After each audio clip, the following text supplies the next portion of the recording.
বেগম খালেদা জিয়া অসুস্থ, তার সুস্থতার জন্য আমরা কামনা করছি। কোরআন শরীফ পাঠ করছি, কোরআন শরীফ পাঠ করে শেষে আমরা দোয়া করবো ইনশাআল্লাহ।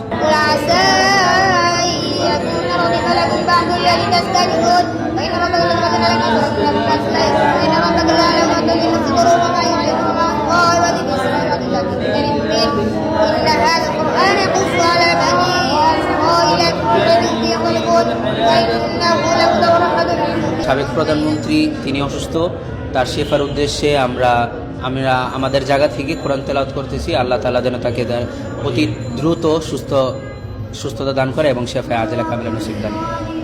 সেই উদ্দেশ্যে আমরা কোরআন তেলাওয়াত করছি এবং কোরআন তেলাওয়াতের শেষে ইনশাআল্লাহ দোয়া হবে। আমরা দোয়া করবো তার শেফার উদ্দেশ্যে ইনশাআল্লাহ। জি, আমরা এই পর্যন্ত 22 পারা পড়া হয়ে গেছে অলরেডি, আর 8 পারার মতো বাকি আছে, হয়ে যাবে ইনশাআল্লাহ। হ্যাঁ, আমরা পুরা খতম দেওয়া হবে। এই পর্যন্ত 22 পারা হয়ে গেছে আর 8 পারার মতো বাকি আছে, ইনশাআল্লাহ জোহরের আগে হয়ে যাবে। বেগম খালেদা জিয়া অসুস্থ, তার জন্য আমরা কোরআন শরীফ পড়তেছি। কোরআন শরীফ পড়ার শেষে আমরা তার জন্য দোয়া করব।